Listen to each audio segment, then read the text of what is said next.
오늘 하나님께서 우리에게 주시는 말씀은 창세기 39장 19절부터 23절까지입니다.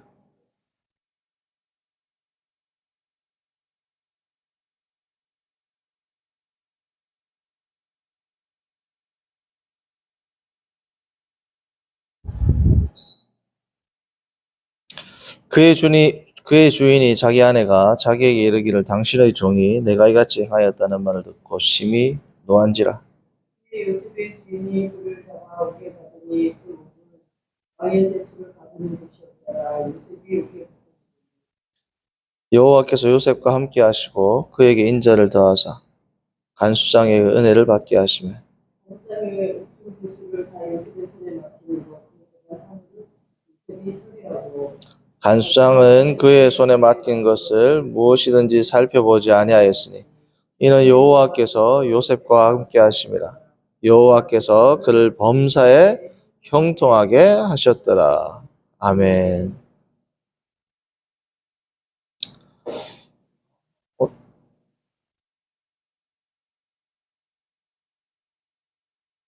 오늘 말씀은 이상과 현실이라는 제목으로 말씀을 전하겠습니다. 우리가 신앙생활을 하다 보면 청년 때 혹은 청소년 때 신앙이 참 좋은 학생들이 있죠. 부흥회라든지 아니면 찬양 집회라든지 뭐 할 때 보면 헌신하고 하나님 앞에 헌신하고 뭐 선교사로 헌신하실 분들 뭐 하실 분들 일어서세요 하면 쫙 일어나고 손을 들고 하는 그러한 광경을 종종 봅니다. 그 청년 때 그 신앙이 좋던 게 이제 자매들 같은 경우에는 결혼을 하고 아이를 낳고 남자들 같은 경우에는 직장을 가고 뭐 물론 요즘에는 여자들도 직장을 다니지만 어쨌든 이제 가정을 꾸리고 직장 생활을 하면서부터 많이 어떻게 해요? 흐려지게 됩니다. 10대 때 혹은 20대 초반, 중반, 대학교 때 그 불타오르던 신앙의 모습을 가졌던 그들이 결혼 후에는 그 신앙을 때로는 유지하지 못하거나 잃어버리는 경우도 제가 종종 봤어요. 자, 그러면 그 신앙은 무엇이었을까요? 그 신앙. 청년 때라든지 하나님 앞에서 울고 기도하고 헌신하였던 그 신앙은 그 신앙을 우리는 어떻게 판단해야 될까요? 그렇죠? 여러 요인이 있겠지만 오늘 말씀의 제목과 연관시켜 생각을 해본다면 이상과 현실에서 오는 그 괴리를 신앙으로 극복하지 못했기 때문에 그렇습니다. 20대 때에는 모든 게 본인들은 물론 힘들고 스트레스 받고 뭐 고민된다라고 생각하지만 우리 지금 기성세대 입장에서 볼 때 그때 그 고민은 사실은 뭐예요? 고민도 아니죠. 그들의 입장에서는 큰 고민이었겠지만 그러니까 그때는 기도하고 하나님 앞에 나아가면 뭔가가 해결되는 것 같고 사실은 그 해결은 대부분 부모님 해결을 해줬을 겁니다. 그때 당시에는. 어찌되었든 간에 하나님의 신앙을 통해서 세상을 이길 수 있는 그 믿음이 있고 하나님을 통해서 나는 충분히 세상 가운데 믿음으로 승리할 수 있다라는 믿음에 대한 확신과 자신감이 넘칠 때가 그때가 청년이죠.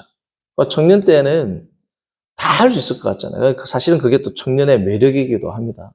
근데 어찌되었든 간에 시간이 흘러서 이제 현실의 벽, 직장의 벽. 자, 그 가운데서 기도하면 기도하는 대로 다 풀리고 그가 생각한 대로 이루어질까요? 안 된단 말이죠. 그러니까 진정한 현실이 있기 전에는 자신이 이 모든 것들을 신앙으로 타파하고 이겨나갈 수 있으리라 생각을 했는데 막상 현실이 오니까 아이쿠야, 내가 생각했던 세상이 아니구나. 내가 생각했던 신앙의 세계가 아니구나. 라는 것을 어떻게 통렬하게 이제 자각을 하면서부터 그 신앙이 점점 어떻게 소원해지게 된단 말이에요. 하나님께 기도하고 신앙으로 매달리면 모든 것들을 다 이길 수 있을 것 같았는데 현실에 부닥쳐 살다 보니까 아닌데 라는 생각이 들기 시작하는 겁니다. 그 괴리를 신앙으로 메꾸어 나가는 작업을 실패하게 되면 어떻게 돼요? 40대, 50대, 뭐 짧게는 30대부터 벌써 그 신앙이 점점 연약해지는 것을 우리가 보게 됩니다. 그래서 뭐 이거는 꼭 좋은 이야기는 아니지만 제가 예전에 교회 사역을 할 때 청년부 목회자와 이야기를 나눈 적이 있었는데 우리 같은 교회 청년부 목회자가 뭐라고 하냐면 본인은 지금 청년부를 사역을 하지만 지금 청년들의 모습이 10년, 20년 이후에 그들의 모습이라고 생각을 안 한다라고 이야기를 하더라고요. 청년부 사역을 하면서 많은 그러한 사례들을 보았기 때문에 그러한 이야기를 했던 것으로 제가 그때도 생각을 했습니다. 자, 오늘 우리가 말씀을 보시면 먼저 오늘 이 19절부터는 보디발의 아내와의 그 사건으로 인해서 요셉에게 주어지는 결과입니다. 그렇죠? 자, 근데 이 결과가 있기 전에 중요한 사건이 뭐예요? 보디발의 아내와의 그러한 스캔들이 있었죠. 여기서 말하는 스캔들은 꼭 성적인 스캔들이 아니라 어떤 일이 있었기 때문에 그것으로 말미암아 요셉이 이런 어려움을 겪었다라는 의미가 됩니다. 요셉은 집안 대대로 지금 말로 하면 외모가 출중한 얼짱 집안이에요. 얼짱 집안. 그렇죠? 그의 증조 할머니 사라는 어땠습니까? 나이가 늙은 노인인데도 아브라함이 불안해가지고 바로라든지 블레셋 사람들이 나를 죽인다. 그러니까 내 누이라고 이야기해라. 그 누이라고 하는 동시에 왕이 데리고 가요. 왕이 데리고 갈 정도면 이뻤어요, 안 이뻤어요? 너무 이쁘단 말이죠. 그것도 할머니인데. 자, 그 다음에 자기 어머니도 라헬은 뭐예요? 레아는 시력이 약하지만 라헬은 곱고 아리따웠더라. 이렇게 묘사를 합니다. 요셉은 얼짱, 얼짱. 자, 그러니까 이 보디발의 여주인이 이제 요셉을 눈여겨보았겠죠. 오늘 7절을 봅니다. 그 후에 그의 주인의 아내가 요셉에게 뭐하다가? 눈짓하다가. 여기서는 단순히 요셉에게 눈짓을 했다라는 의미가 아니고 히브리어 사실은 이 이디엄, 이 수거입니다. 원래 어떤 뜻이냐? 그녀의 눈을 요셉을 향하여 들었다 이 뜻입니다. 누구누구를 향하여 눈을 들다. 이 말은 문맥에 따라서 몇몇 의미가 있지만 오늘 본문에서는 뭐냐면 성적으로 음란한 눈빛으로 바라보았다. 오늘 말로 요즘 우리 흔한 말로 이야기하면 좀 기분 나쁘게 아래 위로 쫙 훑어봤다는 거예요. 약간 성적인 이 마음을 가지고. 그리고는 이제 요셉에게 성적인 유혹이 찾아온 거죠. 자, 그런데 이건 성적인 유혹 말이 아닙니다. 우리가 살펴볼 거지만. 자, 요셉에게 다가온 유혹은 첫 번째 뭐예요? 이상이 아니고 현실이에요. 실제적인 유혹이 이제 왔습니다. 이런 거죠. 예를 들면 기도원에서 기도하면서 내가 이제 나는 어떠한 유혹에도 이길 수 있으리라. 기도하고 산 내려오다가 유혹에 넘어지고 자빠지는 사람이 있어요, 없어요? 있습니다. 기도원에서 기도하고 산에서 내려오다가 유혹에 넘어지는 경우가 있다. 그러니까 이상과 현실은 뭐 이렇게 괴리가 있는 거고. 요셉에게 다가온 유혹은 첫 번째 뭐예요? realistic, 완전히 실제적이었다. 두 번째는 뭐예요? 직접적이었습니다. 세 번째는 갑자기 예기치 않게 찾아왔습니다. 갑자기 예기치 않게 찾아오는 경우 많죠? 자, 갑자기 세 가지 특징. 예기치 않게. 두 번째, 실제적으로. 세 번째, 직접적으로 찾아온 겁니다. 자, 우리는 이 본문을 단순히 성적인 유혹으로만 볼 수 있지만 성적인 유혹인 동시에 이건 단순히 유혹 정도가 아니고 이건 폭력입니다. 폭력. 이 여인이 폭력을 행사한 겁니다. 성적인 폭력을 행사한 거죠. 왜냐하면 나와 12절 봅니다. 그 여인이 그의 옷을 잡고 이르되 나와 동침하자. 옷을 잡았다는 겁니다. 그렇죠? 자, 그리고 지금 이 관계가 무슨 관계예요? 그냥 갑을 정도가 아니죠. 그의 생명까지도 주관할 수 있는 겁니다. 성도님들, 우리가 이 뉴스라든지 사회적인 소식을 보면 직장 내에서의 갑질, 그렇죠? 심지어 직장 내에서의 수행들을 때로는 의뢰 위치에 있는 직원들이 감수하는 이유가 뭘까요? 자기의 직장 생활을 결정할 수 있는 위치에 있는 사람이기 때문에 때로는 부당한 갑질, 더 나아가서 성적인 추행까지도 때로는 눈을 감고 이를 깨물면서 어떻게 해요? 참는 거예요. 어쩔 수 없이 참는 경우가 종종 있습니다. 그러다가 나중에 이제 터져가지고 사회적 문제가 되고 뉴스에서 이슈가 되기도 하죠. 지금 요셉 같은 경우는 단순히 성적인 유혹이 아니라 폭력적인 거란 말이에요. 이걸 만약에 자신이 거부하면 어떻게 돼요? 잘못하면 인생이 더 큰 나락으로 떨어질 것을 요셉이 알았다. 근데 참으로 역설적으로 하나님의 말씀을 듣고 이 여인의 유혹을 피했는데 자기가 생각했던 여인과의 유혹을 피하지 않으면 떨어지리라 생각했던 그 지경까지 떨어진 거죠. 오늘 7절을 보시면 이것은 단순히 성적인 유혹이 아니라 엄청난 폭력적인 행위고 갑질이라는 것을 어떻게 알 수 있냐. 자, 7절 보시면 그 후에 그의 주인의 아내가 요셉에게 눈짓하다가 동침하기를, 자, 그 다음에 뭐라고 나와요? 청하니. 우리는 꼭 간청하는 것처럼, 요청하는 것처럼, 뭐 나와 동침하자 이렇게 제안하는 것처럼 우리는 들리지만 히브리어로 보면 이 명령법입니다. 명령법. 그녀가 말했다. 나와 함께 눕자. 눕자다죠. 나와 함께 동침하라. 이렇게 겁니다. 그러니까 이거는 무슨 뜻이냐? 평소에 이 주인이 요셉에게 하는 말투 있죠. 저 이제 치워. 저기 뭐 물 가져와. 왜 이렇게 집안이 어수선해? 빨리. 물론 모든 재물을 맡았지만 종이잖아요. 빨리 이 집안을 다 정리하도록 해. 이게 뭐야? 이게 다 정리해. 이 말투란 말이에요. 이 말투. 이 주인의 말투인 겁니다. 그 말투로 나하고 와서 동침해 한 거란 말이죠. 이건 뭐예요? 엄청나게 고압적인 자세로 내리는 명령입니다. 직장 내에서 완전히 나의 모든 직장 생활을, 경제적인 모든 부분을 잡고 있는 존재가 명령을 했을 때 때로는 부당한 명령도 거부하기 쉬워요, 안 쉬워요? 쉽단 말이죠. 우리 뭐 얼마 전에 봤잖아요. 뉴스에서. 집안에 빨래까지 다 하고. 그렇지 않습니까? 모든 것들 다 했잖아요. 제수용품까지 다 갖다 바치고 집안에 아침, 점심, 저녁으로 식사, 토스트 매일 바꾸고 몸종같이 살았는데 산 이유가 뭐예요? 고위 공무원이 자기의 열심히 공부해가지고 7급 공무원까지 올라갔는데 그 자리가 한순간에 뭐야?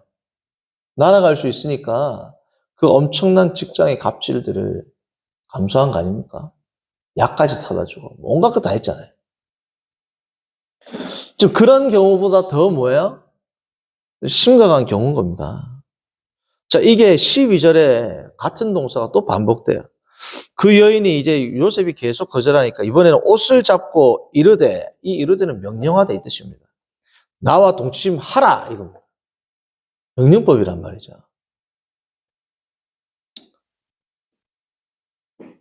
요셉이 그래서 이제 잡고 있는 옷을 버려두고 도망간 겁니다. 이것은 요셉이 당시에 눈 한번 딱 감으면 어떻게 돼요? 눈 감고 이 여인의 말에 넘어가면 일반적으로 볼 때는 만사형통이죠. 이제 어떻게 해요? 술술 풀리는 겁니다. 술술.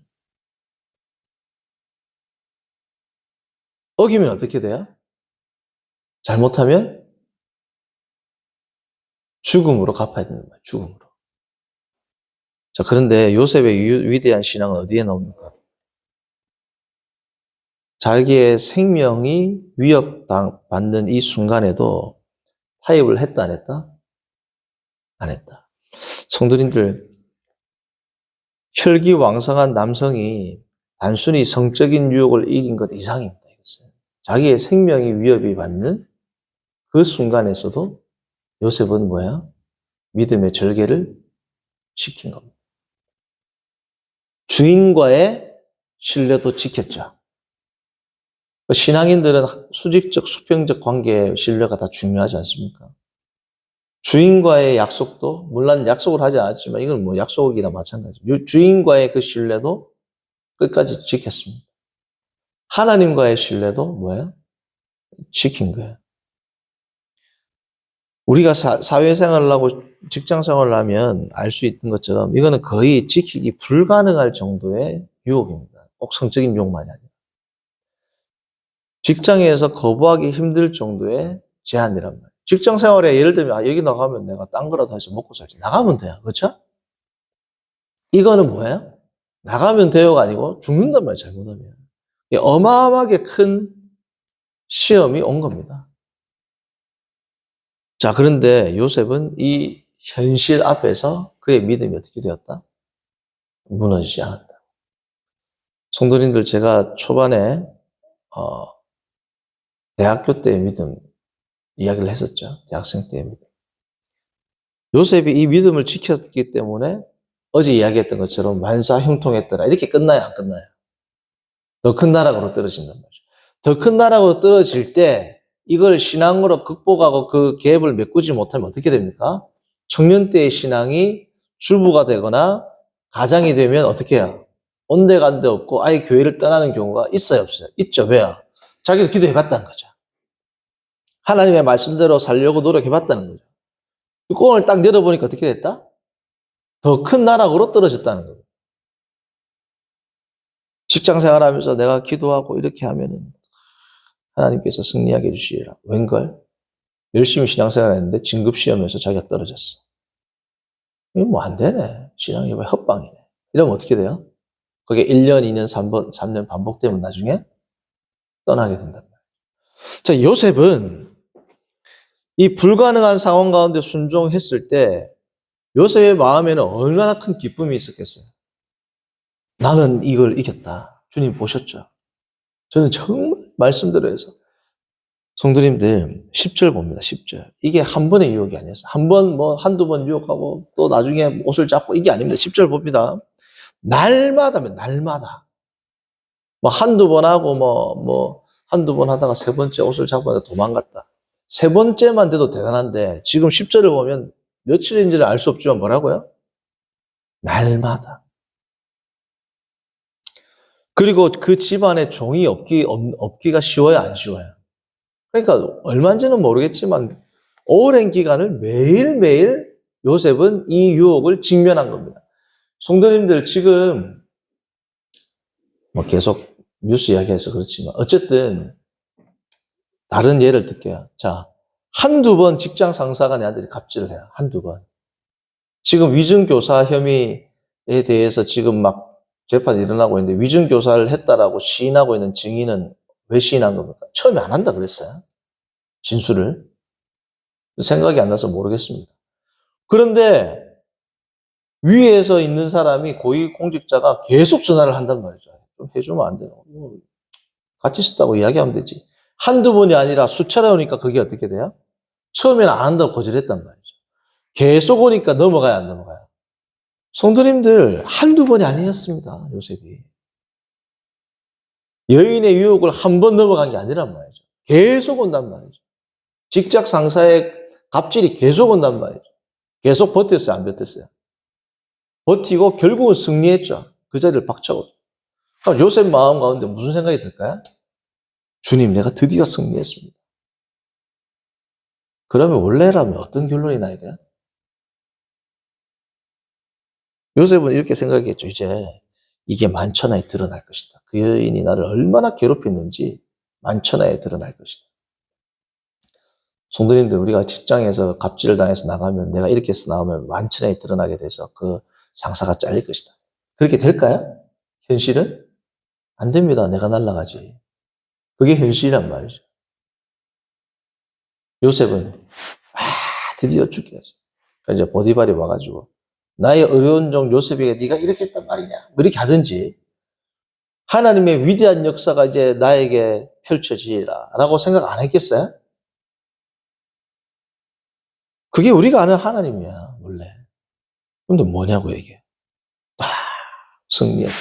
영화로 보면 쇼생크 탈출처럼 아주 드디어 승리했습니다, 주님.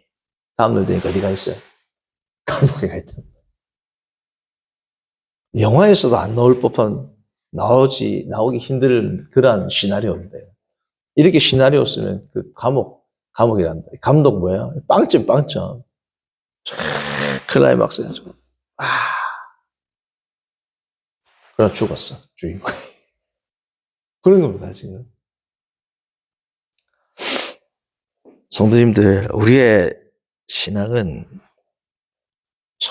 전혀 예기치 못할 현실이 우리 앞에 있어요. 오늘 하루를 믿음으로 승리했다고 해서 내일 새로운 아름다운 핑크빛의 미래가 생기리라 생각하시면 안 됩니다. 제가 너무 이 설교하면서 성도님들 힘 빼는 거 아닌가 생각이 됐지만 성경적 원리가 그래요. 그렇지 않습니까? 물론 결론으로 보면 요셉이 나중에 총리가 됐지 않습니까? 결론 수십 년 걸렸어요. 나도 수십 년 걸리면 그렇게 될 수 있겠지. 수십 년 한 참아보세요, 그러면. 수십 년. 수십 년 아니고 한 3, 4년 됐겠죠. 한 13, 14년 그렇게 참아보세요. 그래도 대단한 겁니다. 그뿐 아니라 이 현세에서는 아예 승리의 삶을 누리지 못하고 가는 분들도 있죠. 예를 들면 선교사님들 보세요. 우리나라에 와가지고 아이와 함께. 그렇지 않습니까? 그러니까 내가 주님의 말씀대로 순종했다고 해서 내 현실이 바뀔 때도 있지만, 바뀔이라고 생각을 하고 순종하는 것은, 그것은 아직까지도 연약한 신앙이죠. 그 어제 말씀과 좀 연결이 되는 겁니다. 어제가 뭐예요? 순종과 결과였죠. 순종의 결과였죠. 내가 순종을 했을 때 내가 꿈꾸는 이상이 있습니다. 이렇게 현실이 바뀔이라 바뀔 경우도 있어요. 그러나 바뀌지 않는 경우도 많습니다. 그러니까 바뀌기 때문에 순종한다. 그러면 하나님을 사랑하기 때문에 하는 순종이 아니죠. 성도님들, 이상과 현실의 이 때로는 격차를 오늘도 우리가 주의 믿음을 끝까지 붙들고 나가는 이 신실한 신앙으로 주님 앞에서 항상 내 신앙은 현실이 되는 그러한 신앙생활을 하는 저와 여러분들 되길 바랍니다. 선하신 하나님 아버지, 오늘 창세기의 말씀을 통하여 또 조금은 무거운 말씀을 전하게 되었지만, 하나님 아버지, 그러나 이 무거운 것은 무거운 것이 아니요, 주님께서 말씀하셨습니다. 수고하고 무거운 짐진 자들아 다 내게로 와, 내가 너희를 쉬게 하리라고 말씀하셨습니다. 그리고 나의 짐은 가볍다라고 말씀하셨습니다. 하나님 아버지, 주님의 이 무거운 말씀을 성령을 통하여 오늘도 기쁨으로 받고 주의 말씀에 순종함으로 모든 현실을 뛰어넘는 위대한 믿음으로 우리가 성장할 수 있도록 주께서 인도하여 주시고, 날마다 성장하는 신앙, 날마다 성장하는 믿음으로 주께 영광 돌리며 살아가는 복된 인생들 되도록 인도하여 주옵소서. 예수님의 이름으로 기도합니다. 아멘.